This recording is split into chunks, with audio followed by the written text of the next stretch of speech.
turn that. Hello? Yes, very sorry. Turn the volume on. Is this better? Yeah. Okay. This is the annual Maxine Van Lettering guest lecture that the Women's Studies program offers each year in March to honor Women's History Month. As you know, the theme is American Women Making History.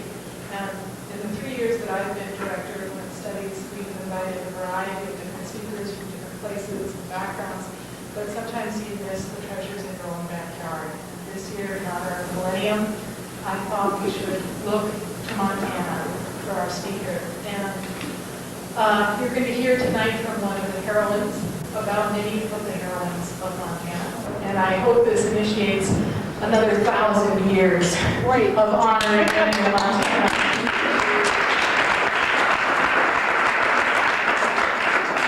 All I'm going to do is introduce Barry Burke, who will be introducing our speaker, and Barry is one of my mentors and heroines as a former acting director of Women's Studies.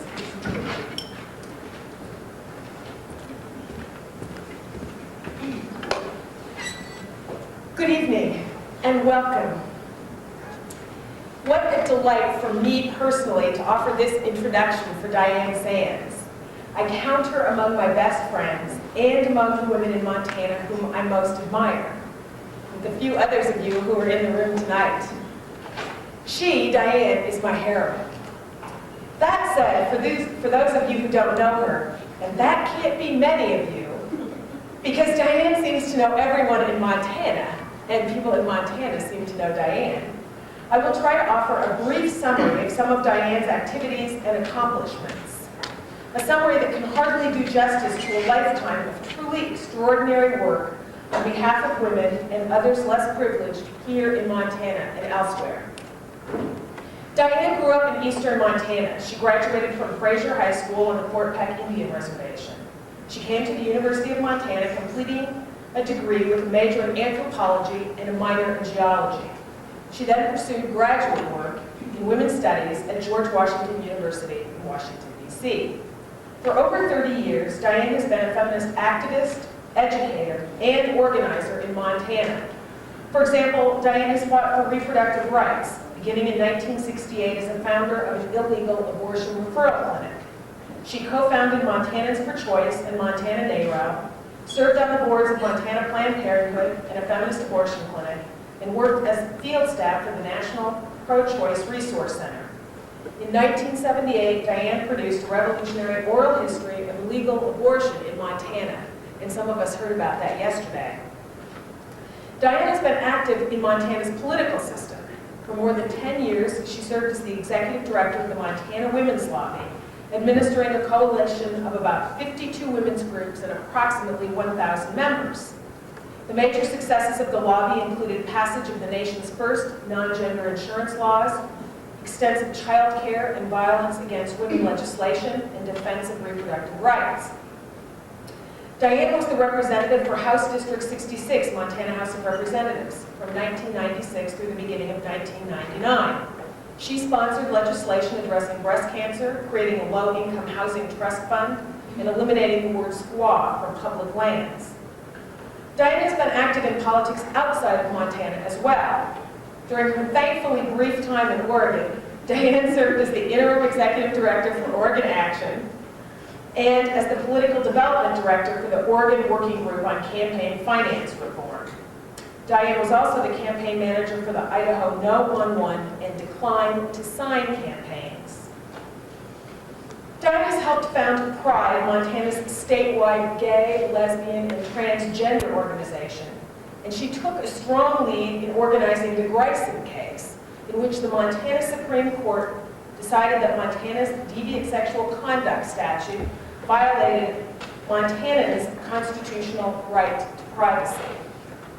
So be forewarned.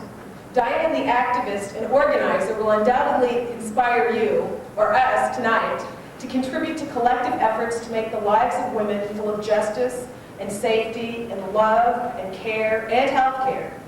She will inspire us to contribute to collective efforts to eliminate the unnecessary burdens on women as we fulfill some of the most important of our community's responsibilities, keeping our civic and family lives healthy, while also carrying a full share of the work of our collective economic life.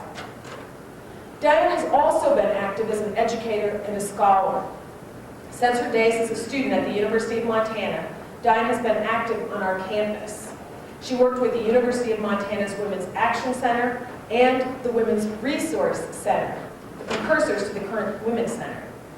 For 12 years, Diane and Judy taught women's studies courses to University of Montana students, some of the very first on our campus, as well as to women in the community and at Flathead Community College. Diane is also an oral historian. She founded the Montana Oral History Association. She served on the National Women's Studies Association Board of Directors and is Northwest Women's Studies Association Regional Coordinator. She directed the Montana Women's History Project for 15 years. Diane has written in and spoken at various academic venues. Gerda Lerner, a historian at the University of Wisconsin, said, "While women have been victimized by many aspects of their long subordination to men, it is a fundamental error to try to conceptualize women primarily as victims. To do so at once obscures what must be assumed as a given of women's historical situation. Women are essential and central to creating society. They are and always have been actors and agents in history. Women have made history, yet they have been kept from knowing their history and from interpreting their history, either their own or that of men. Almost always in collaboration with women in her various communities, political and academic, Diane has been an actor and an agent in history, in women's history in Montana. And as Diane worked with women, on behalf of women, she realized that someday we would want to know our history. So she saved it, trunks full of it. We see some of it around us tonight. Tonight, Diane will tell us some about our herstory, the herstory of feminism in Montana. But be forewarned again, Diane will also inspire us to become involved in this project, in our project of locating, preserving, and interpreting our history and creating alternate feminist institutions and worldviews. Diane and these projects are irresistible. It is my great honor to introduce Diane Sands.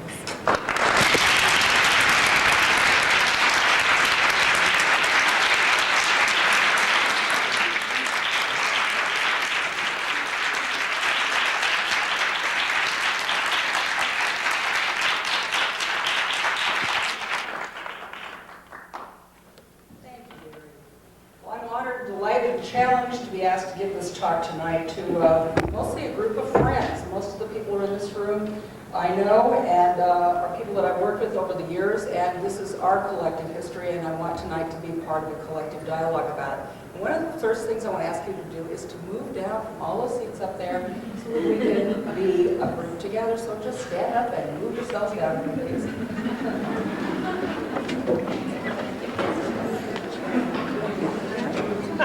Come on down.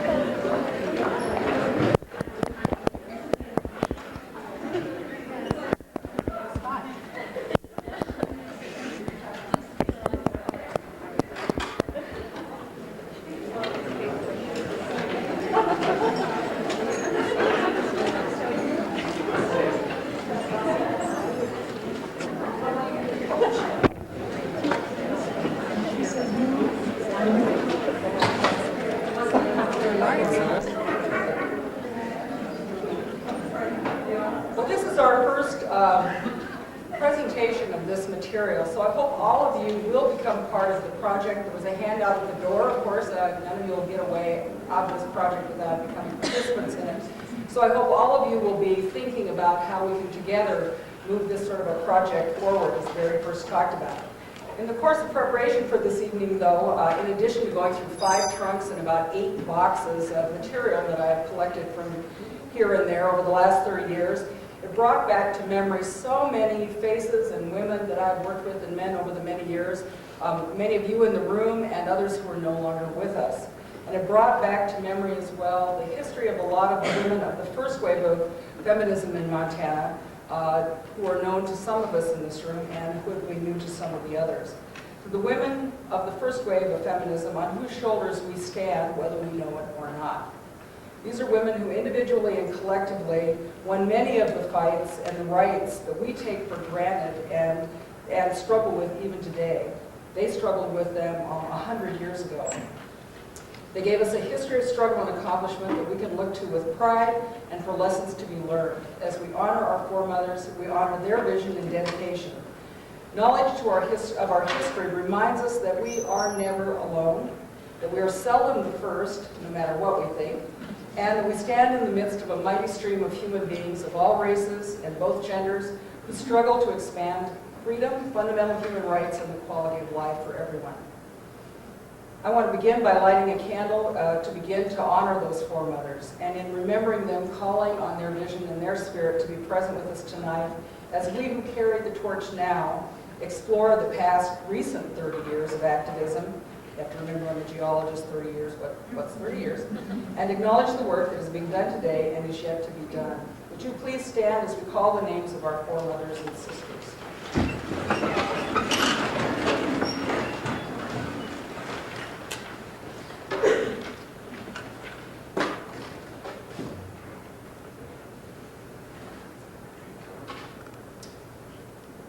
Congresswoman Jeanette Rankin, Eloise Knowles Haskell, Bill Winstein and Frida Flegelman, Judge Fran Elgee, Superintendent of Schools May Trumper, Dr. Maria Dean, Mary Alderson, Sarah Pita and Harriet Sanders, Representative and Minority Leader Maggie Smith Hathaway, the literally thousands of ordinary women of the Montana Women's Christian Temperance Union, the Montana Suffrage Association, the Montana Association of University Women, the Legislative Council of Montana Women, the Good Government Association / League of Women Voters, the General Federation of Women's Clubs, and the Montana Federation of Colored Women's Clubs, who won after 31 years of struggle a victory on women's suffrage, and then went on to move a wide range of policy initiatives in the teens and 20s.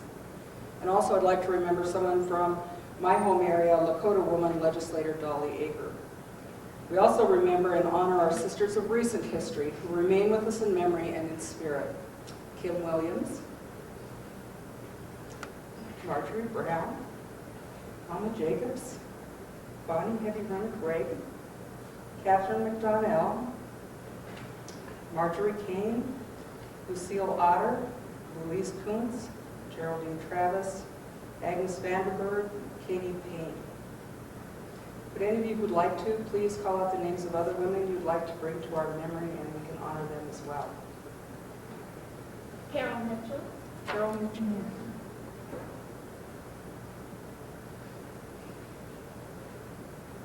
Finally, I'd like to honor our own mothers and their mothers and the women of our families who have brought us to this time and place.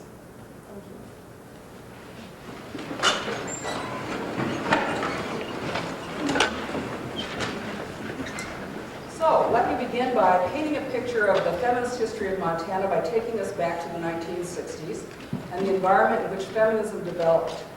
I think we need to remind ourselves that events happen in a historical context and a cultural context that create the circumstances in which events and change happen. A lot of us want to think history starts when we enter it, but of course it doesn't. Although some of us feel like we were there in the beginning, there's always something before we begin to look for it. Well, most of this history starts where we enter it. I'm going to do just that. Start with my own coming to the University of Montana in 1965 as an example. I chose to come here from a little town in eastern Montana because of its reputation for political activism as well as for academic programs. And as a white, middle-class young woman from a little town in eastern Montana, the things that we encountered when we first came here were, if you were on this campus, women were called co-eds. Women were required to live in the dorms until they were 21 years of age, married, or emancipated for some other reason, seniors. Women had hours, unlike men. They had to be in by 10:30 at night, and this was monitored by the Standards Board, who were representatives who reported to house mothers and to the Dean of Women about your behavior. You could be grounded, literally, disciplined, put on probation, or even expelled for behavior that was not academically related. Some of you remember this. This was, I would think we call your parents, which I know they also did in some cases. The dean did, particularly Dean Clove, some of us remember. I now have some souvenirs from her estate recently, and I'm trying to reclaim Dean Clove. So it was definitely part of the university's attitude and official policy sort of in parentis locus. I mean, they really did become responsible as the family for particularly women who were on campus at this time. Both the U of M and MSU printed photo guides to incoming freshman women and distributed those among the men.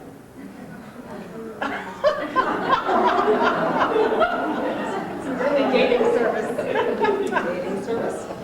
The attitude was that co-eds were here to get an MRS degree and get a skill at teaching, nursing, be a librarian, just in case something happened to your husband or he couldn't provide for you. It was not expected that you were here for your own education and improvement and to have a career on your own. It was assumed that you would get married and your career would be subservient to your husband's.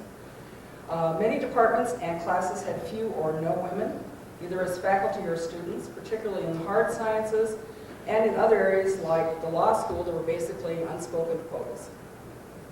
Maybe they were official quotas. I'll have to ask the law school faculty. If you were Native American or a person of color, you likely experienced the most blatant forms of racism, and you found no haven in supportive services, classes, community programs, and most of the system assumed you just drop out because you couldn't make it anyway. Sports for women really wasn't much. Intramural basketball, tennis, basketball played right to the other half court with a very different set of rules. The women's basketball team itself practiced in the old gym. When it traveled, it slept on the floors in the other schools that they went to, and they had very few scholarships or other resources. If you were sexually harassed or raped, it would be seen as your fault. You probably wouldn't even report it. You might not even have the language to describe that experience of what had happened to you. Things like spousal rape, if you were married, or date rape was not illegal, and there was no word for it, nor was there a word for sexual harassment. Want birth control in the age of the sexual revolution? For many doctors, including some of the ones at the U of M Health Service, you needed to say you were engaged or going steady. I knew a woman who borrowed an engagement ring to be able to go over and try to convince him to give her birth control. Abortion was illegal. Information about sexuality might be in Cosmo and the new Playboy magazine, but it certainly wasn't offered in classes, nor at the doctor's office. Having a baby, don't worry your pretty little head. The doctor would take care of everything, make all the decisions. If you were staff at the U of M, you probably were in a sex stereotype job, not janitors or maintenance, which paid better than the secretarial line of work, seldom administrative or managerial roles. You were paid less for equivalent work, earned fewer promotions, and if all that isn't bad enough, there was a dress code. Carolyn Wheeler was telling me about this. You had to wear dresses, and you were not allowed to wear see-through blouses. There was no dress code for men, but there was one for women staff. The faculty, basically the same situation, except as I understand, there was no dress code. More about the faculty later.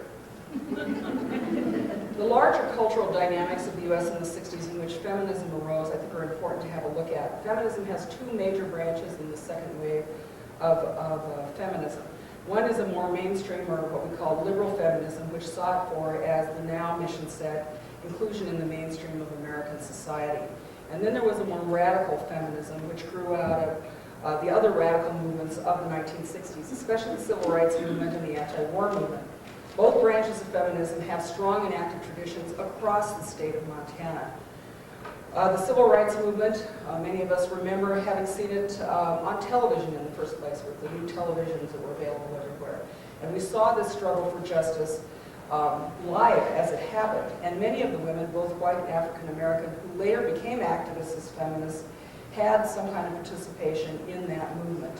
For myself, not only growing up on the reservation, spending some time in Chicago in 1968 in the black community, Margaret Kingsland, didn't you tell me you spent some time in, was it Selma?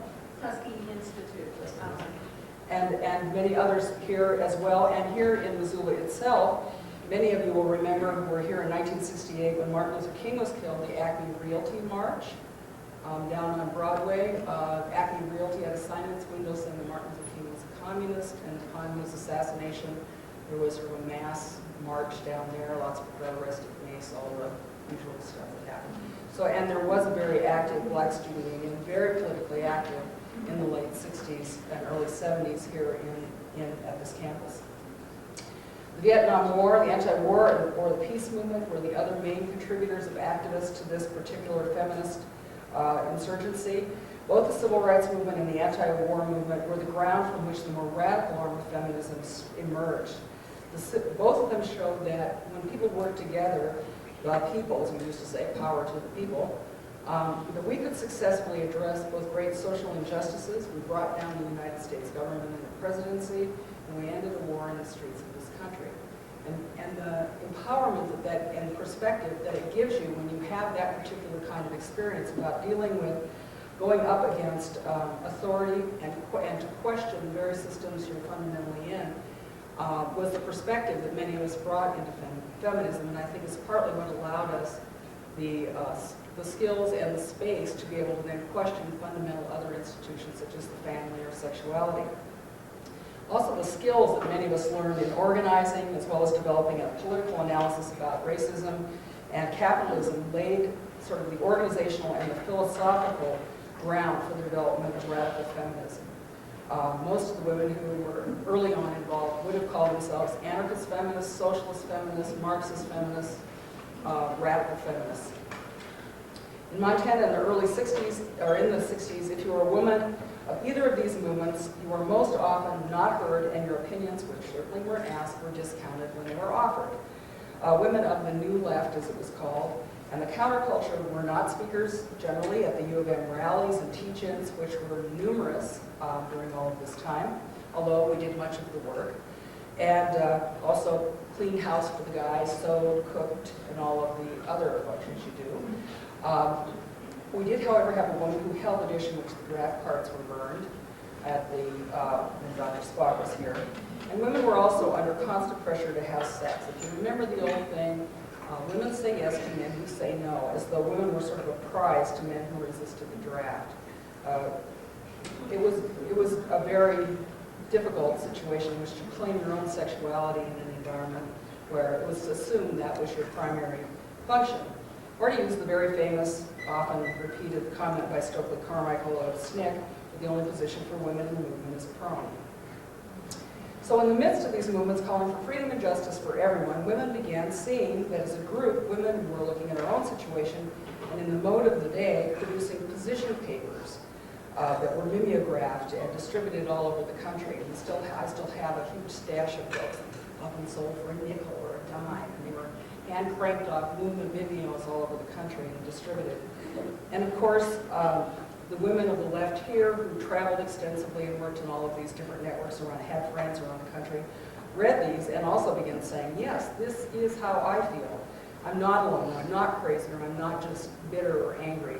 And that we can join with other women and begin to talk about that. I do remember here in, I think it was 1968, the Poor People's March on Washington, which was this mass movement across the country. And the march, part of the march camped on the lawn of the university. Here, anybody remember this? And so it was spending the night on the lawn, and there was a woman named Alice Winter who had been real active in SDS as well, and I remember her just tearing into a lot of the male faculty, old politicos, in the middle of the night about their behavior. And it was the first time I'd ever heard anyone just really express that just rage at being totally discounted within the left political movement. In 1969, the Women's Liberation Movement, as we called it then, began in Missoula and was a product of really the organizing of two particular women, Stephanie Hankin and Barbara Koenigsberg. They started by, they had moved here to become VISTA workers and were working with LIGHT, the low-income people's organization in town, and were part of the radical left in general. They started by holding their first meeting, which was no one attended, and I do have that flyer, which looks like a great meeting, but no one showed up. And then immediately started tabling at the University Center. And within a year and a half, I talked to Barbara a couple of days ago. She says hello to all of her friends. She talked about having, there were over 200 women who were in consciousness-raising groups. There were over 18 different independent consciousness-raising groups in town. And they were a combination of people from both campus and the community. It was really kind of an exciting thing to go to those. They were held all over the community, and as people met in those, they really felt that there was a safe space for women to be able to both develop their own political consciousness, but also to be able to learn how to work with other women. Let me grab some of these flyers here.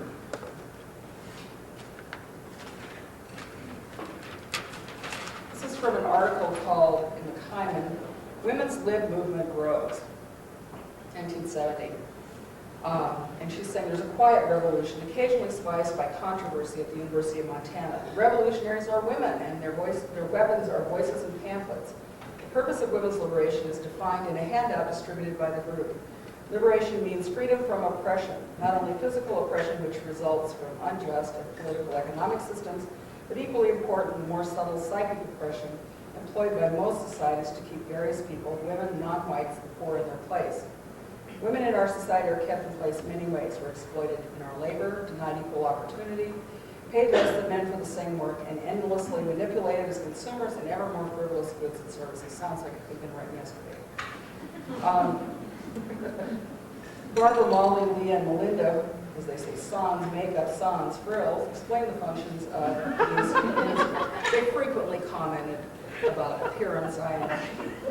Hard to say. We were once called in the paper, I believe, little brown wrens.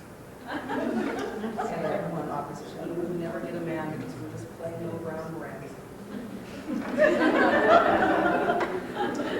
As Barbara talked about the consciousness raising group, she said, participation in these groups has given me a sense of who I am, how I relate to other people, and how I relate to society as a whole.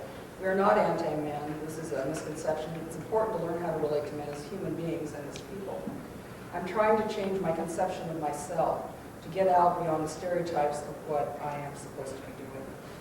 And there are many other things out there also that talk about consciousness-raising groups and how they function, because they really were the core of building that kind of bond and identity between women of all different kinds of backgrounds at that time. Between 1969 and 1974, women's liberation and the feminist movement in Montana just exploded in numerous directions with all kinds of actions. And I want to just read kind of a short list of some of those. Everything from forming a citywide women's council of representatives from these CR groups that provided for coordination of people who wanted speakers and that kind of thing. Secured a space for the Women's Action Center, which was in the old Venture Center, which is now the Davidson Honors College. This is where they put all the programs as they were. Social work was there, Black Studies was there, and Round River and the environment, I mean, all the kind of deviants on campus were stuck there. We had a great time, right, Mary?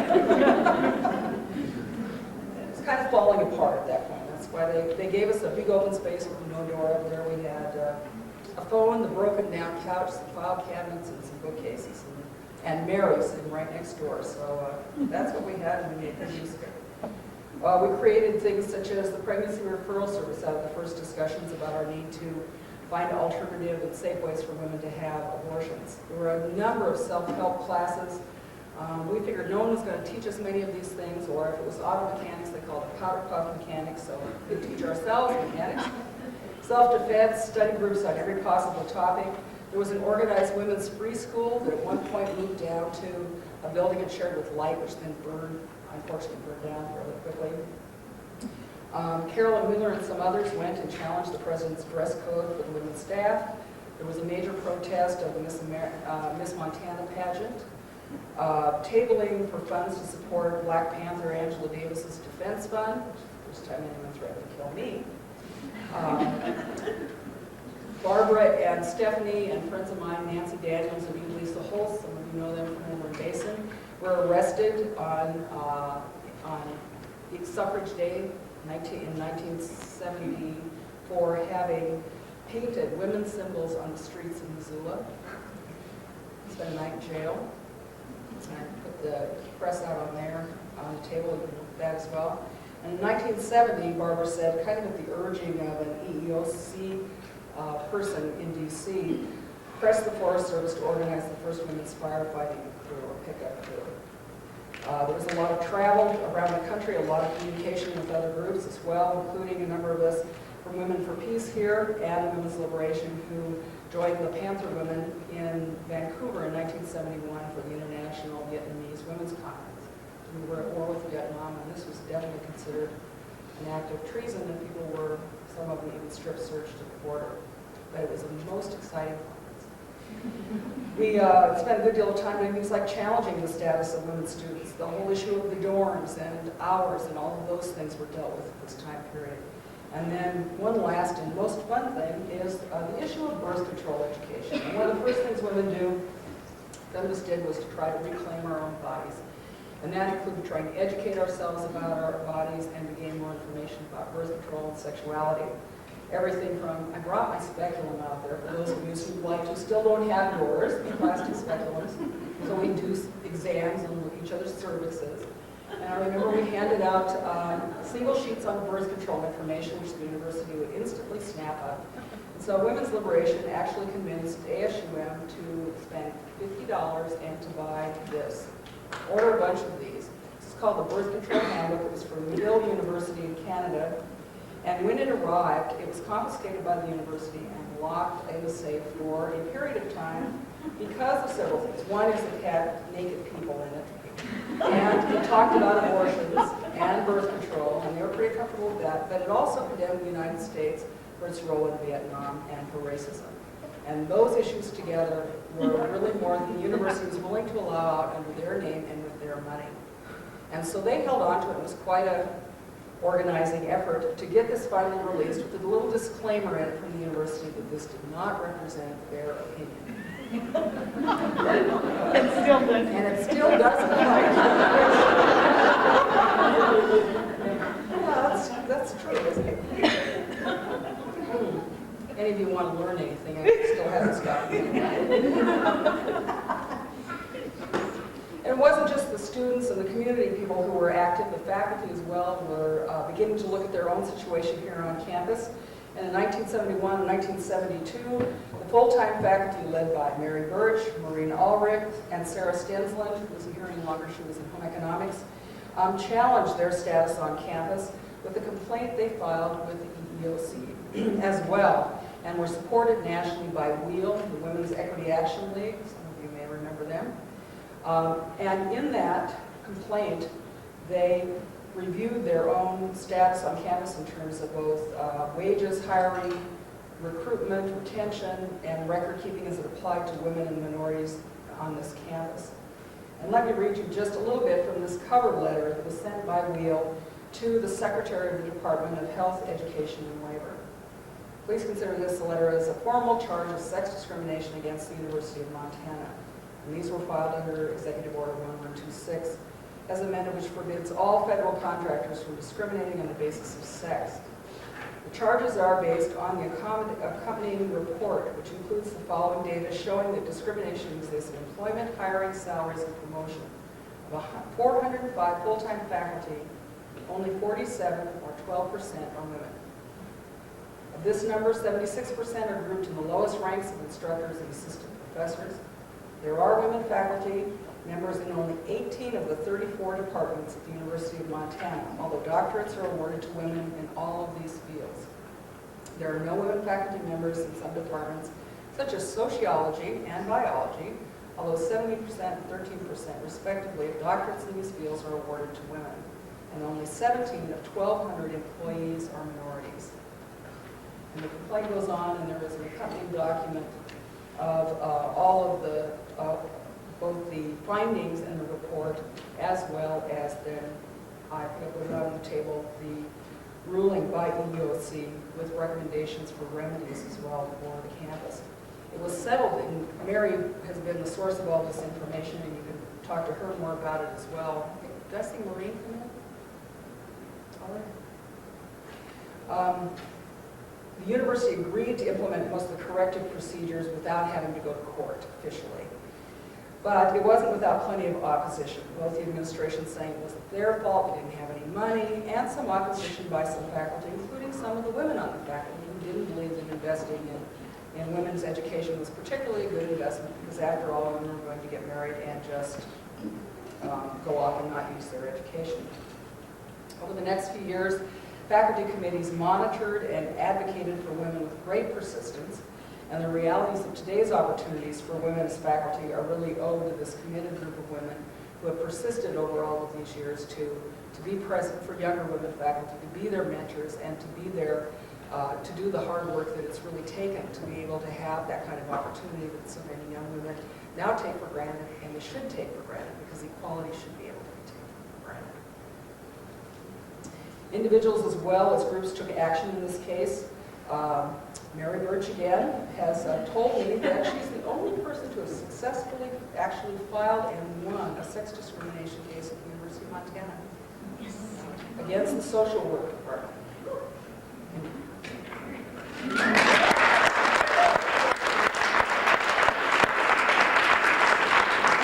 all need to understand what enormous courage that takes to bring a suit against your own department.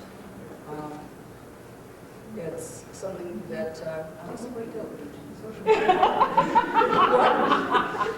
The people she sued are no longer here. Correct? Long gone. And the social work department then over the years has become one of the most, the strongest advocates and best supporters of women's studies and women on the campus. It goes to show those lawsuits. Think what would have happened to some of those other departments. At the same time, women knew that if we wanted to know about something, we probably had to teach ourselves. That was our experience. No one was going to teach that to us. And I think as women from many of us small rural Montana towns, we also knew that if you want to do something, you're probably going to have to do it for yourself, because there isn't going to be anybody there who's going to do it for you. So stepping into kind of that vacuum or that void is something that, that we did. There were so few women that were listed in history books. Again, Jeanette Rankin might be there, but that's probably about all. And there were certainly no classes at this campus devoted to perspectives of women outside of, say, probably home economics, which was actually a wonderful program.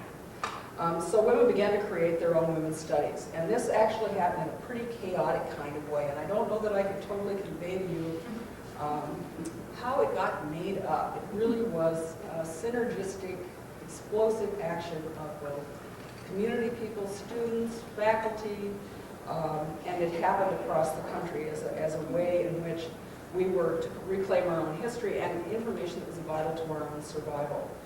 This was done through, here on this campus, through things such as study groups at the Women's Action Center. Some of those looked like things like the Women's Health Collective that taught itself self-help techniques. And some of those people went on and became professional healthcare providers. Some of them split off and became Blue Mountain Women's Clinic. Some of them split off and became Women's Place, the Rape Crisis Program. And someone like Dolly Browder split off and became the Midwifery Association. That was an act of women taking charge of their own health care by teaching themselves information and then acting on it in an organized way. And feminist faculty who also created courses like The Oppression and Liberation of Women, taught in social work by Mary and Carolyn Wheeler. Maxine Van de Wettering's Philosophical Perspectives on Women in Western Culture, or one that Toby Least and I did together. I had just sort of graduated out of here and said, well, let's find out what's going on with women cross-culturally. She said, great, let's just have a sort of upper-level seminar. I went over to the library, got every book out of the library on women and other cultures, and lined up a few students, and we just read them all, talked about it. And that was very much kind of the way some of these classes originally happened. But I must note that faculty at that point were a heck of a lot freer to create courses. They weren't carrying the kind of loads they are now. The just devastating fiscal cuts of the mid-70s had not happened. And so there was a greater opportunity and space in their workload to do this, and there was more support among the faculty and the community to do it. This is also the period of sort of nationally the sort of free university movement, and there are a lot of other things that I think contribute to that kind of flexibility. Let me just then zip along and talk about a few other areas that started to emerge in this, I think, really creative period of the early 70s. 1972. Now, Montana did not live in isolation from national political actions as well. We had already had equal pay for equal work in 1963, which was originally kind of seen as a joke. And we have Title IX that requires equity in education in 1972. And that, in and of itself, is the basis for many of these lawsuits and actions, whether it's faculty and pay on those issues, or eventually by the early 80s, the Ridgway suit here in Missoula. And I think there she is. Susan Walwork is here, but there are others who as well who may have been involved in that. The Ridgway suit was brought like in 1982, and it really was over equity in sports in the high schools in Montana. And as a result of that, it addressed a lot of those issues about why isn't there a women's basketball team? Why isn't there a coach that's paid decently? Why do they have to sleep on floors? What about scholarships? All of those fundamental issues that in the end result in going over and being able to watch the women Grizzlies be able to play and win championships the way they do. And we owe their success, and they owe their success in many ways to the advocacy and the militancy of the women who brought this Title IX suits.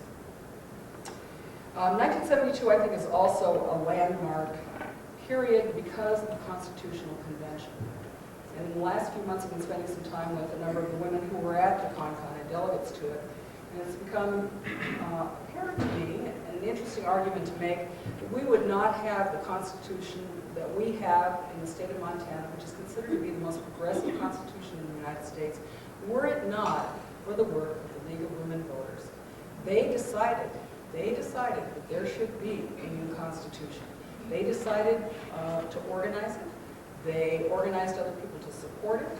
And then many of them served in the Constitutional Convention itself. In fact, of the 100 delegates, 20 of them were women, and 15 of them are members of the League.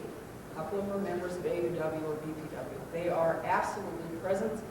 And a couple of weeks ago when the ACLU gave Senator Dorothy Eck and the Jeanette Rankin Award, and it was partly for her leadership it was all for her leadership in organizing the Constitutional Convention, and for the advocacy role she played in the convention around a number of issues, including being the one who made sure that there was protection and acknowledgement of Native culture put into the Constitution. The expressed rights to privacy in that Constitution, the expressed equal rights amendment in that Constitution, are really, in many ways, the most progressive in the country, and they certainly are the provisions that we have used so many times in the state in issues of abortion, gay rights, etc., to be able to protect and move forward any agenda of dignity and freedom for people of Montana. And we owe that to that Constitution and to those women. And there are a number of those women who are still in this community, and I wish some of them were here tonight because I'm going to eventually ask them to stand and be acknowledged. The 1972, before the Roe versus Wade decision, there is action on abortion in Montana, not just this pregnancy referral service stuff that some of us sort of radicals were doing on campus, but also in the legislature. And who was leading the charge in that? AAUW and the League of Women Voters. Maxine Johnson, who some of you remember as an administrator at this university, was testifying in front of the legislature on trying to liberalize the abortion laws. And some of those women, Joan Mead and others, formed MORAL, the Montana Organization for the Repeal of Abortion Laws. So while we were working in the activist grassroots front, they, who had credentials and that kind of stature that could play in the mainstream, were dealing with the legislature trying to move on that issue. 1974, a huge year for just an explosion of organizations of different kinds. The Montana Women's Political Caucus forms and begins to do things such as take on creating campaign schools for women, publish how to run projects, and recruiting candidates like Dorothy Bradley and all of those women. And I want to show you a little bit about newspapers back in 1970. 1974, the Bozeman Chronicle. News about the forming of the Women's Political Caucus is on the society page. That's where you would find this. And women reporters were most likely to be assigned to the society page, the women's page. This article, which has two great pictures that says they're feminists, not masculinists, is Mrs. Betty Wing and Mrs. Eleanor Pratt, who was then the organizer for that. And it says feminist conferences work for women's social voice. And they're talking about coming back and starting the Women's Political Caucus in Montana. And they were saying, a few little lines from here, we know sisters is considered militant by the general media, but it seems a natural term to use. We found we were all so different, but we had much more in common, and we supported each other. Now they get into the issue of whether they're actually moderates or radicals. No one there was radical, said Mrs. Wing. Gloria Steinem, one of the founders of the Women's American Movement, spoke. She obviously is not the kind of woman who says things like, we ought to have machines to make babies so women don't have to. Or, the women ought to live in communes. Not anything like that at all. They're serious about what they're doing, trying to involve women in society's decision-making, said Mrs. Pratt. But there was no radical rhetoric. We weren't constantly using the word struggle as if women were in chains. That's why we're sick of the words women's liver. To us, it's analogous to the word nigger for blacks. It's just a way of putting women down because they want to think and act. We call ourselves feminists, and that expresses our pride in being female. That's what we want. Who wants to be like a man? We don't. We want to emulate men, be like men. We call ourselves masculinists. It's an interesting slice of perspective. Just love that stuff. And actually, Betty gave me most of the early records of the Women's Political Caucus. And for anyone here who wants to take up a project, that would be a great whole effort to research, because within a matter of a year or two, they had local chapters in all of Montana's major communities and were really instrumental in the recruiting and support and training of all those early women who ran for the legislature. You know, Pat Regan, Ann Mary, Dorothy Bradley, Tony Rozelle, Dorothy Eck, all of those women really do come out of the Women's Political Caucus and that support system. 1974 is also the year the Montana Women's Bureau was founded within the Department of Labor, with Sue Bartlett and Joan Duncan, who worked for it. And their job was to implement the parts of the Constitution that called for equity. They also oversaw a legislative committee that was to go through all of the codes and look for all of the discriminatory factors that were in that, such as changing the word man to person, or degendering the entire law codes of the state. A huge task. Eventually the Women's Bureau was killed by an extremely hostile right-wing legislature. 1974, the Equal Rights Council is formed in Montana. While the Montana Constitution has an equal rights provision in it, the national movement for passage of a national equal rights amendment takes off across the country, and there are a group of women, predominantly out of Helena, who organize around that effort and face some really serious legislative efforts around the Equal Rights Amendment. It passes in Montana. There are numerous calling for a national Equal Rights Amendment, and then numerous legislative attempts to rescind that support. And that battle is led by a lot of the Women's Political Caucus people and folks like Sue Bartlett. And what's going on in Missoula in 1974? Well, the Vietnam War has ended, some of the major leaders have left, energy has waned, and as Mary said, she and I are sitting up there in the Women's Action Center waiting for the phone to ring in part and kind of worn out. But then Judy Smith arrives. And she didn't have any of this, we're all burned out and not going to do anything. So she sort of reorganized the world and pulled a lot of energy together to do a number of things. First of all, the Women's Action Center, she, and we can never remember this woman's name. Have you thought of it yet? Tanya. She was this beautiful woman who was on ASUM's, the Senate, Student Senate.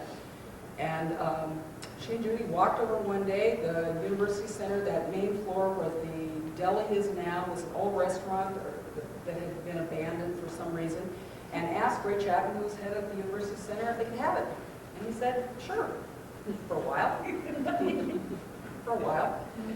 And so from 1974 until 1986, the Women's Center is in that space. So we were working around used fryers and all kinds of stuff. But it was a very great space to have in many ways. And many battles over keeping it. So the Resource Center becomes much more revitalized and starts sponsoring things like instantly a conference on women. It was the status of women, women a new definition, and flyers of that are out there on the tables for you to have a look at. The Women's Law Caucus forms in the law school. And I must say, through all the history of all the actions of the Women's Resource Center and even now, the support of the women who are on the faculty of the law school and the women students has been just outstanding. They provided much of the both legal arguments and support, financial support, organizing, and in many ways led the way on a lot of issues with other women on campus as well. As I said, a lot of the interest in women's health care becomes Women's Place, which has been officially formed as Women's Place, which at the time did both health education, referral, and counseling, as well as looking at violence issues.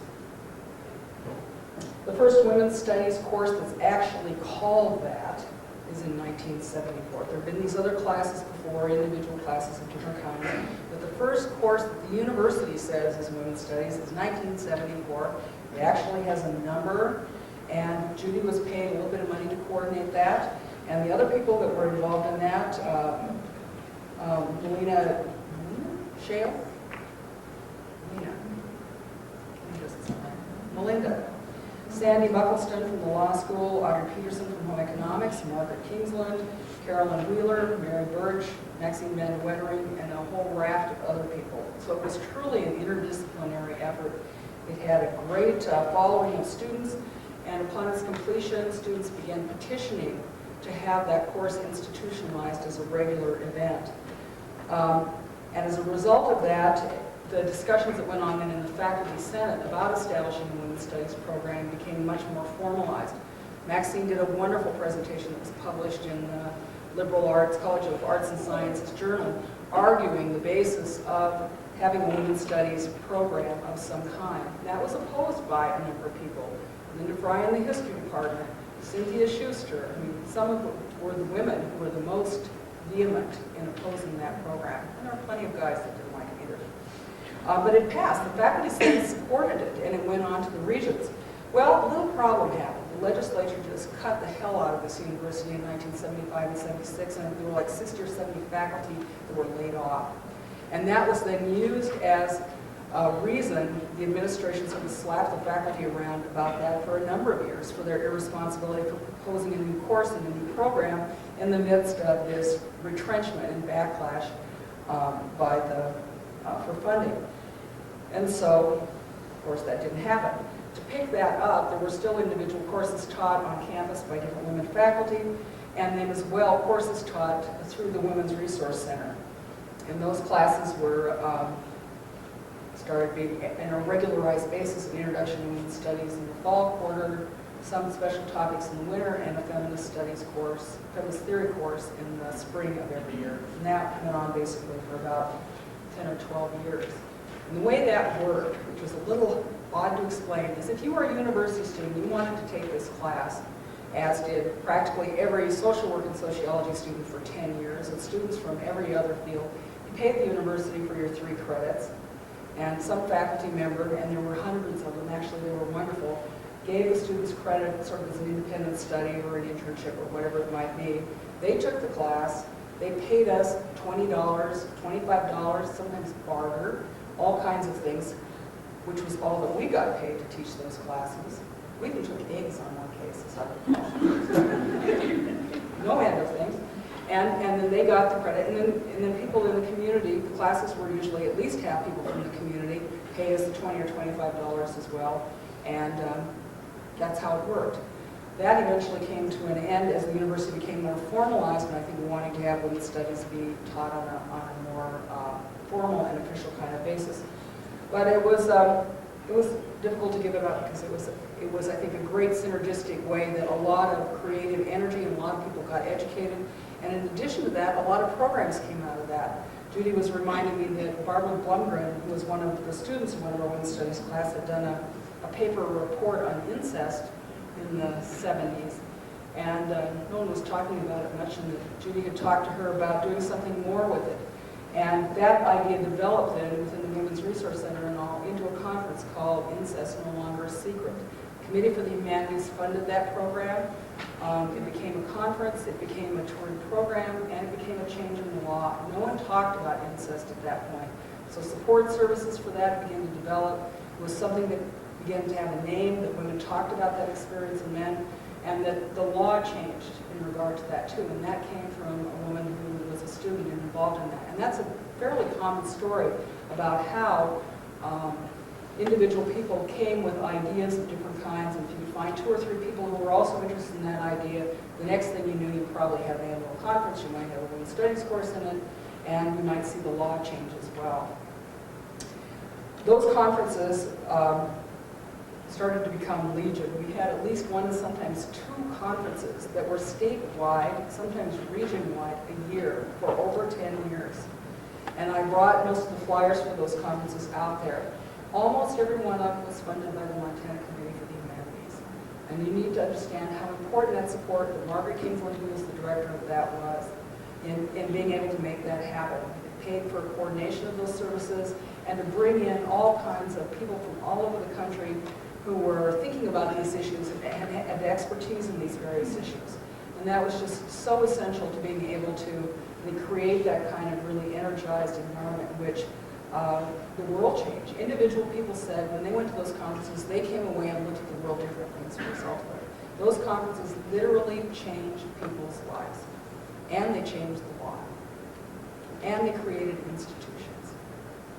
They created workbooks, handbooks, programs that we got funded. I mean, whether you're looking in employment areas or violence areas or ecofeminism or, I mean, a whole range of different areas. So, and they brought together both academics and people in the community, and I think that's one of their more interesting components, and I want to talk to you just briefly about what I think is one of the more interesting examples of that, which is in 1982,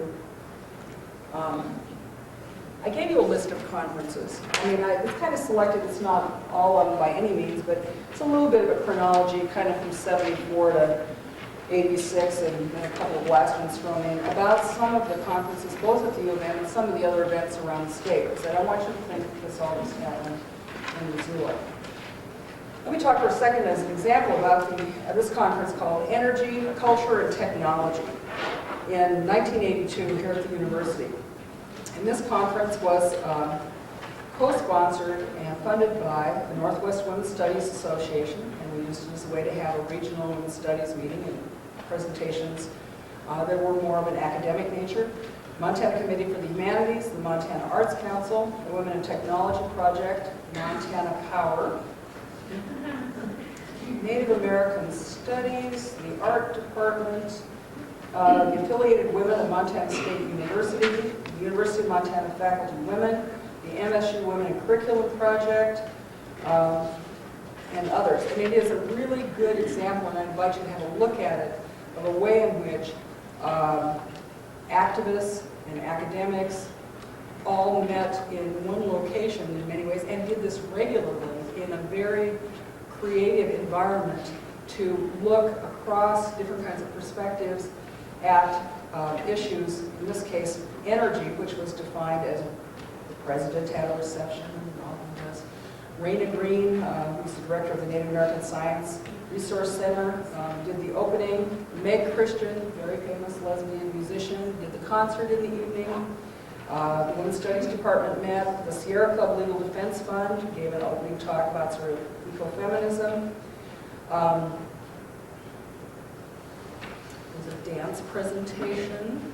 There were religious services. There was a workshop on building a solar greenhouse. We had volleyball, stretching. Jeannie Eater, who some of you know, did her presentation of Wahine, Buffalo Bird Woman. The Bearchild drummers and singers were there. We had discussions around homophobia programs and homophobia and racism in the university setting.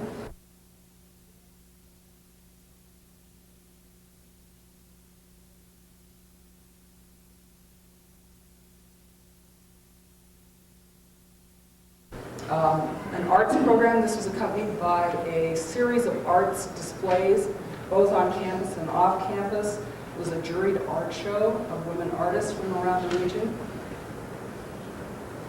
And it goes on and on. Anyway, it's a very interesting example of how all of those different forces came together, I think at their best, to both create new energy and new thinking, but also to really energize the people who were continuing to create feminism and continuing to grow. I'm not going to go through any of this year by any sense, but I do want to also remind you that this was not just happening in Missouri, but it was happening across the state of Montana.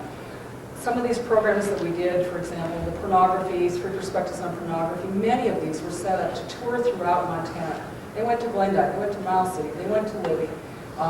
These programs, and then engage people who were activists in those different communities as well as doing these various kinds of presentations. And as you can see from some of the programs that are listed on the women on this series of conferences and events, some of those happen on kind of an annual basis. For example, the women's festivals. There were 5 women's festivals. The last one had about 1,000 people at it. Got too big, we decided not to do it anymore. But it was really organized by a group of women out of Helena. Artemis Productions, which was a women's music production company. They're the ones for all of our conferences who brought in Holly Weir and Meg Christian and all of those folks. That was just totally wonderful. And they had a group of women, primarily in Helena, would organize these festivals that were out in the forest somewhere. They were women-only space. Some women said it was the first time in their life they ever felt safe. And come to these conferences, and there'd be workshops on all kinds of topics, and music and arts, and an experience that made a great deal spiritually and I think culturally for women within Montana. And those went on for 5 years. Almost instantly, with the starting of the women's movement, every community had a rape crisis center or a battered women's shelter. And then because of the money that was available through WHEEL and around Title IX, we started to see all kinds of projects around educational equity spring up. Fort Belknap, not just the colleges and universities, some within actual high school curriculums as well. So you start seeing these kinds of programs arise. And then groups like the more traditional groups, AEW, the League of Women Voters, in many of these smaller communities also take up and become advocates around these issues. Family planning starts to appear in most of these smaller county communities, and many times is a resource that's networked together. And the Women's Resource Center almost annually began to publish a directory to women's programs around the state. And I think I have a couple of those out there. So go out and have a look at them because they're really wide-ranging, and they include everything from employment training services, Native American programs, health programs, just the entire gamut of services. And it really made us visible to each other. And I think that's one of the important things is it broke down that isolation.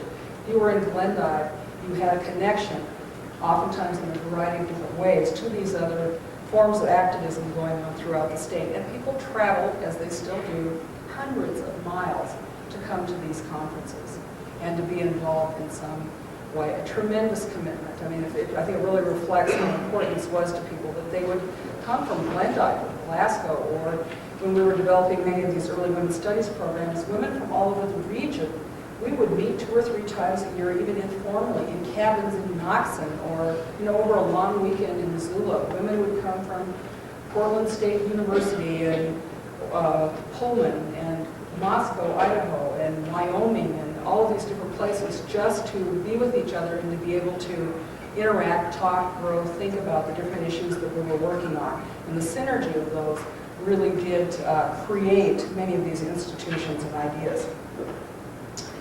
The Resource Center during this time, as I say, is doing everything from annual conferences. I also brought the first copy of Gilt Edge. Some of you may remember that. Within the whole cultural movement, the university was well known even at that time, especially at that time, for its creative writing program. Dick Hugo was still alive. And so women were attracted to come to this program. They had a very difficult time. Madeline DeFries, Sister DeFries, was here in about 1975 or so, and when she came, it was difficult to be heard, and many of the women were very much discounted and not able to print their writing as well as the men in Cutbank, and so they formed their own magazine, which was published at the Resource Center, and went on for a number of years, and the first copy is out there as well. I think Barry asked me, what's a poem by Marge Piercy doing in there? And Marge Piercy was here and wrote that poem. Actually, she wrote the rape poem, her famous rape poem, from an incident that happened here, and that's why it's in that book. Assertiveness training classes. There was a collective formed to actually teach assertiveness training and develop it. We had Kate Campbell, where are you? Kate and I taught assertiveness training for women in non-traditional jobs. Cole Carew taught one for Native American women. We had your intro, your basic 101, 102, 103 assertiveness training. I think Judy actually did assertiveness training for the priests of the diocese once. Stress reduction. Stress reduction. We did it for the Forest Service. So that really, also, and trained other people to teach assertiveness training for women across the state. Women's History Project started during this time as well and tried to deal with both curriculum issues as well as trying to recover some of that earlier history. Then there were other programs that we managed, and Judy primarily managed to secure some of this money because there started to be money at the federal and state level for programs available for women. CETA, which was a jobs program of the mid-70s, we snagged that money for creating Gearing Up Women in Non-Traditional Jobs. We snagged it to create a non-discrimination counselor position in the Women's Resource Center. A person who wasn't an attorney but could help screen that and refer people on to the appropriate places. And Sally Mullen told me that her first job was a CETA job. And Lynn, did you tell me yours was as well at Women's Place? At Women's Place. So the fact that that money as a resource was there helped make a lot of that early programming happen because we could pay people a little bit of money to be able to staff those. So in the Resource Center were people who were being paid by this other state money to do this work, which in the end the university could not tolerate.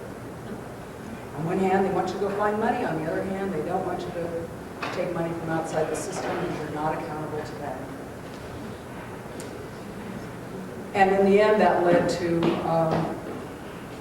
the problems of the Resource Center, and for a period of time, I think the Resource Center being moved out of the University Center into another place. The university continually tried to get the Women's Resource Center to be part of its system administratively, which at MSU is what they did.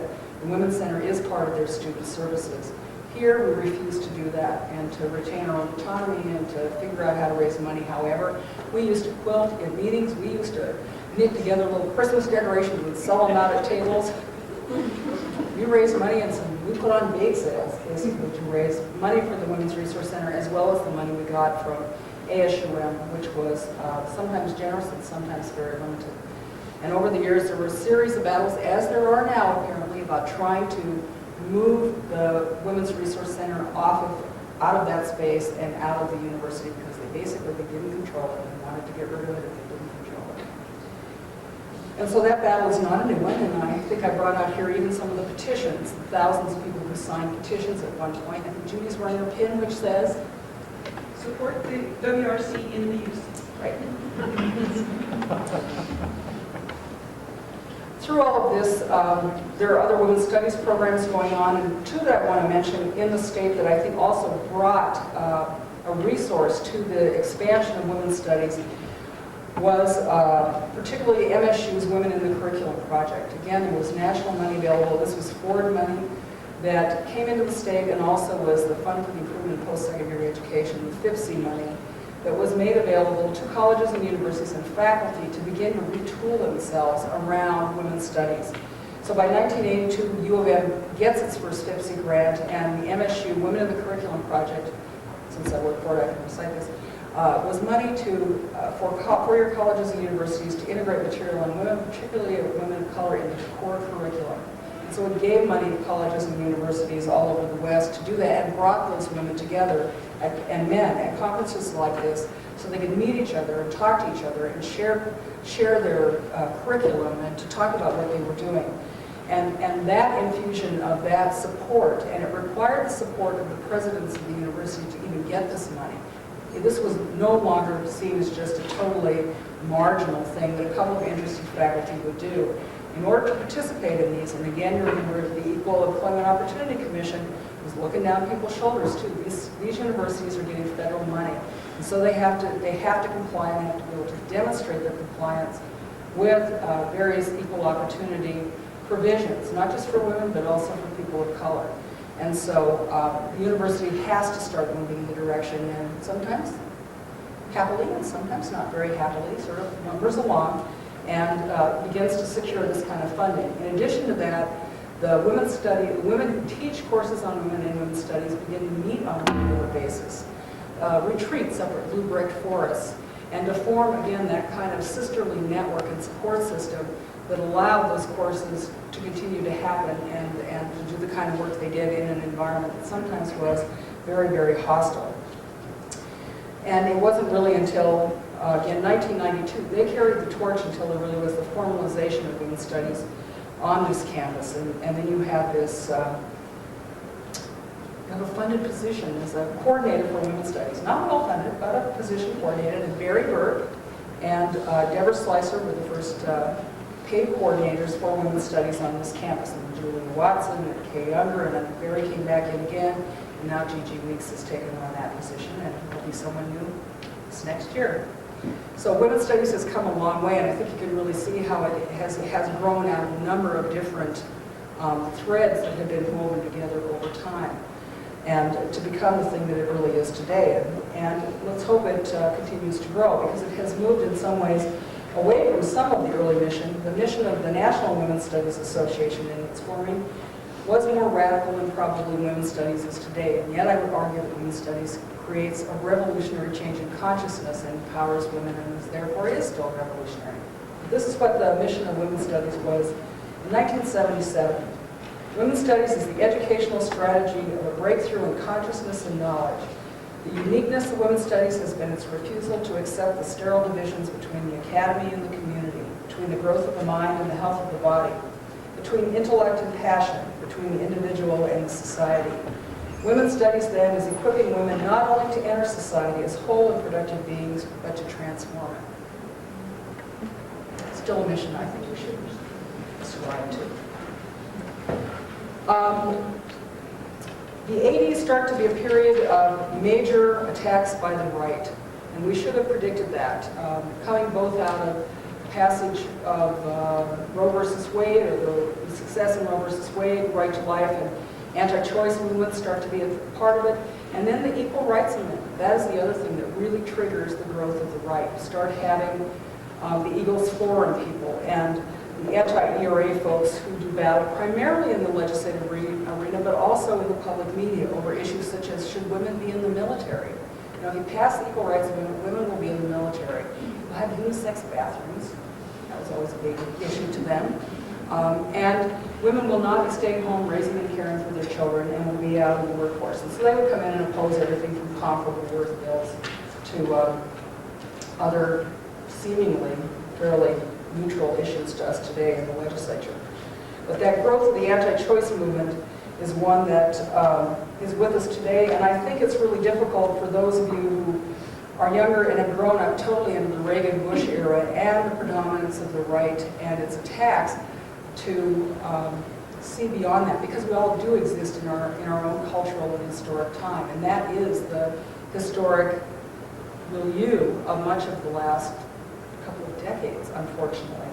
And it's amazing that even in the context of that, that feminism and its institutions have in many cases managed to survive through a real variety of strategies, everything from in some ways becoming more mainstream, displaced homemaker services, or women's economic development efforts. Sometimes may appear fairly mainstream, often to secure financial resources, but on the other hand, they are able to provide really much needed education, resources, contacts to sort of move particular pieces of the feminist agenda forward.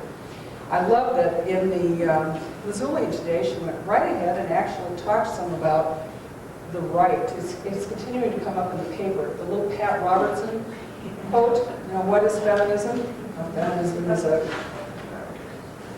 actually typed down here somewhere, but the communist strategy of causing women to leave their husbands, murder their babies, overthrow capitalism, Practice witchcraft. and practice witchcraft and become lesbians, right? That's basically right on. And that statement is still coming to the fore, and that so much of the political agenda, even of this presidential election, is around the issues of feminism. I mean, I think it's important to understand that things that aren't powerful movements, that don't change fundamentally consciousness, don't elicit that kind of backlash and response.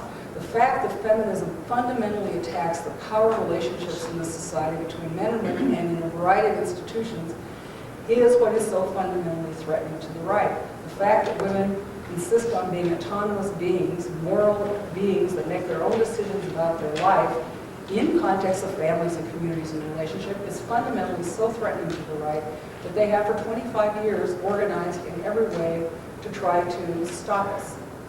And in some ways they have been successful. They have resorted to the violence of the 80s, whether it's Blue Mountain Clinic being burned down, people being shot, attacks on some of these women's conferences. 1982, some of the new right groups here in Missoula took out ads in the paper and radio spots talking about, asking people to call the university, call the president, here's the number, they're teaching about witchcraft and lesbianism.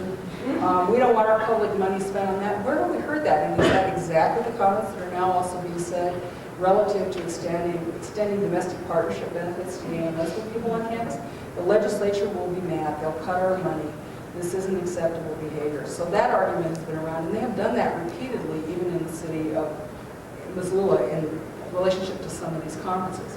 So the right is a powerful force to be reckoned with, and we knew that when we did the conference in 1982 on combating the new right in this extreme, in this very room. And so being conscious of their efforts to roll the clock back and to put women back into the control of men in traditional systems is something to be not taken lightly. We continue to see the questions around child care, that women fundamentally, middle-class white women should be staying home with their kids, women who are on welfare should be out getting a job. And many of those issues that have been addressed over the many years still continue to be out there. I think it's interesting when you look in the paper. 2 days ago was the article on women have jobs, men have careers. Did you read that? A fundamental issue that we've been talking about all along. What exactly is the relationship of the economy and capitalism and work to also having healthy individuals and healthy families? And that women, while they have more choices these days, still find themselves economically as a group at the bottom of the ladder. We see increasing greater economic disparity than we have ever seen in this country. In spite of the war on poverty being in the 60s, there is an enormous amount of really hardcore poverty that still exists in this community. The clock is running out on welfare recipients, and we're about to see the ramifications of the dismantling of that safety net. Indian women and people of color still carry the double burden in this community and elsewhere around racism and sexism, and groups like Indian People's Action are still moving forward on that front. Unequal wages. The latest reports that have come out on that continue to show there still is a percentage of difference between men and women's wages, even in comparable and equal jobs, that can be attributed to nothing but discrimination. I thought it was interesting that President Clinton raised the whole issue of wages for housework. How do we acknowledge the fact that women still are primarily the people responsible for children and their families? We talked about wages for housework 30 years ago, or at least minimally giving women Social Security benefits to acknowledge in the gross national product in some way that the only thing that society really values is money. And we do not value children, and we do not value families, and we make no compensation yet, unless it suits some industry to have someone be a better worker, to provide some daycare so that you can work longer hours. But there really still is fundamental problems of inequity and I think lack of attention to what it takes to raise children in a healthy way in this society and not have that just be an economic disadvantage for women or something that we're not thinking about systemically and putting the resources into that we need to. Healthcare, we have many people in this community who have inadequate healthcare and inadequate food in a time of the greatest economic expansion in this country. And at the university system, I don't know what's going on with, we have departments still that don't have women faculty or issues of promotion, but we all know the current issue around gay men and lesbians being denied domestic partnerships. And we know that nationally there is an intense effort to roll back affirmative action across the board in various states, and I expect that we'll still see that in this state. We have no women in Congress from Montana since Jeanette Rankin. We're hoping to elect one here. We have seen no women elected as governor. Women are kind of stuck at this point in the legislature at being about 22 to 24% of the legislature, which is the national average, and that's fine with me. Women are half the population, and more women should run and more women should get elected because women have as much right to make decisions about their lives and they should be making more of them. The university has seen no woman as president of this university.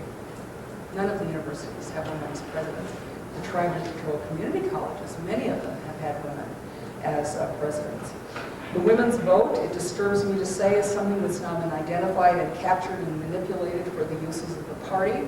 I think without listening to the interests of women, we're not talking about running a women's slate or what is it that women want. We're just figuring out how to, I think in many ways, look at women's vote as an object to be captured and to be used for other purposes. And I want to know what we're getting in exchange for that.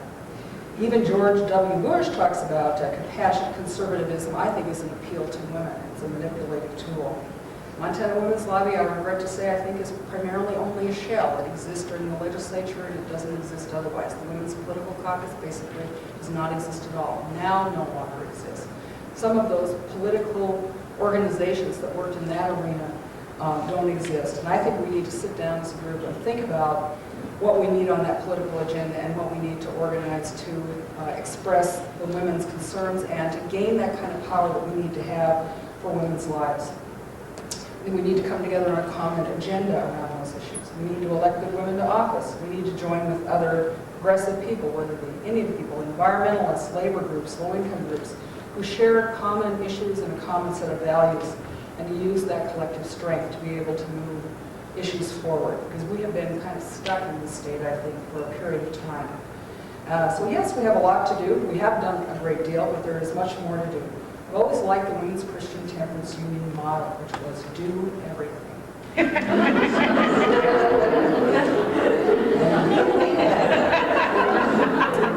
So I'd like to move to the next segment, partly by acknowledging, one of the things I said about doing this talk is that creative feminism was a collective process. It was nothing that one person made up. We all together created it. And thinking about doing a history of feminism also is a collective process. It's something that we all together need to think about recapturing, interpreting what it means. I don't think there is one meaning on it. There are quite many meanings on it, both in terms of people's individual personal lives, what it's meant institutionally. I want to say one of the reasons I think Missoula is considered a progressive community is because of the leadership of women in this community.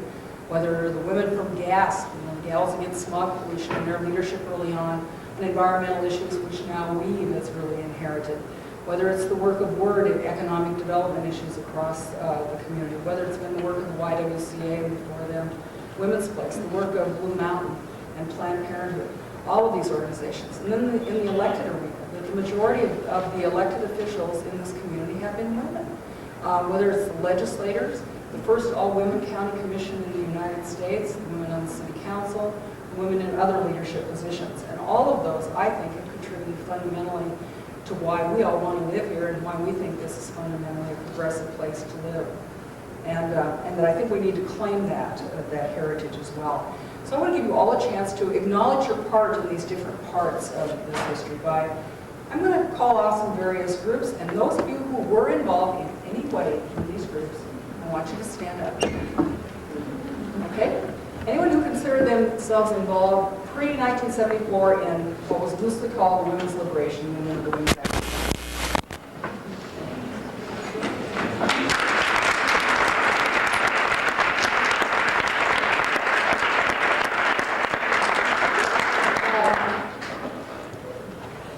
Then to go into the Women's Resource Center, 1974 to say 1986 or 7.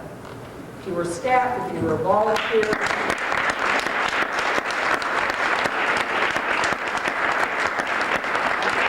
We were involved in the Women's Resource Center since about 1987. Come on, stand up for it. The Women's Center, too.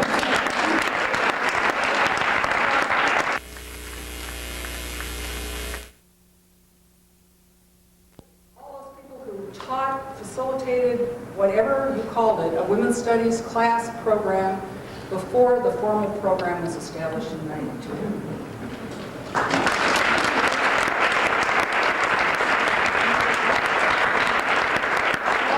Since 1992 who are involved in teaching or administering women's studies or staffed women's studies.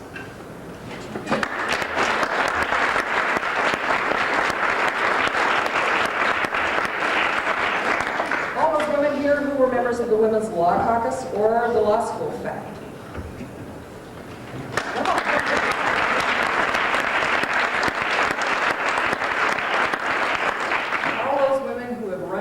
office or been elected to office.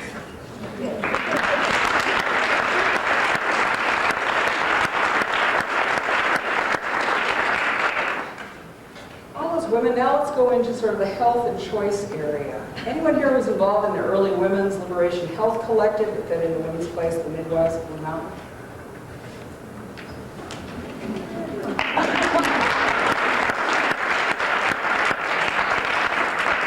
The early Montana Organization for the Repeal of Abortion Laws.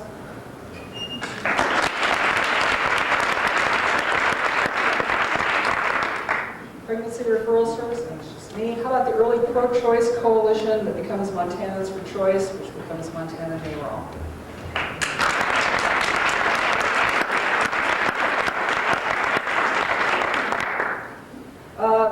People who were involved in Blue Mountain Women's Club.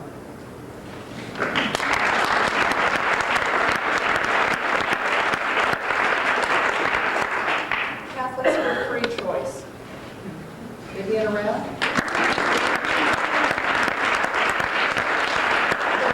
Planned Parenthood.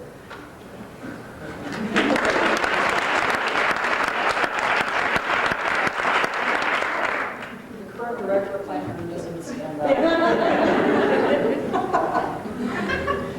Anyone here from Kalispell and the Cures Project on reproductive safety, or any of the other Planned Parenthoods or pro-choice groups around the state? Mostly a Brazil audience. The gals from GASP. Anybody here who is associated with GASP?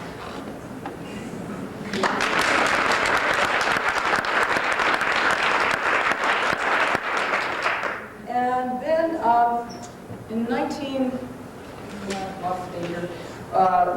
in the early 80s, we did a group called the Montana Hardcore Confluence of Feminism and Environmentalism, which was a series of dialogues between feminists organized, partly by Judy, meeting with John Badgley from the Institute of the Rockies to meet together and to talk about common interests and differences. And it was a very interesting and hot series of conversations.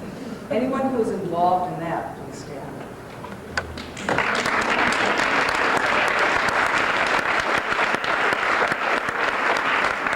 What about Weave?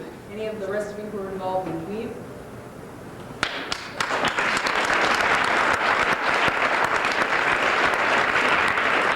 Let's look at economic issues. Some of the people who were involved in the early days, either in lawsuits or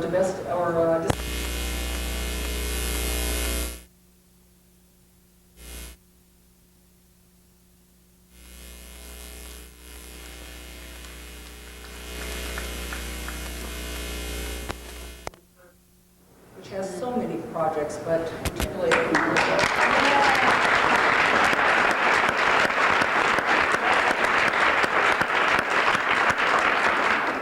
the Women of Wheel, working for economic equity and liberation.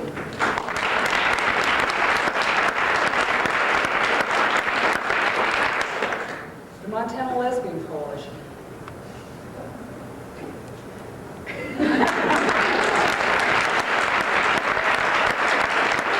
Have you ever attended one of the 5 women's festivals? What is it?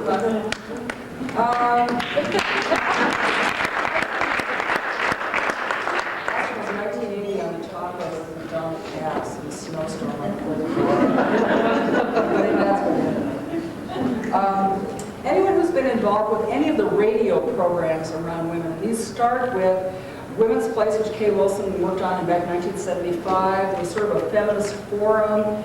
Now has moved into being called In Other Words, which Word is now Project of Word. It was originally a research center project, and Weave is also sharing that space. All of you were involved in that.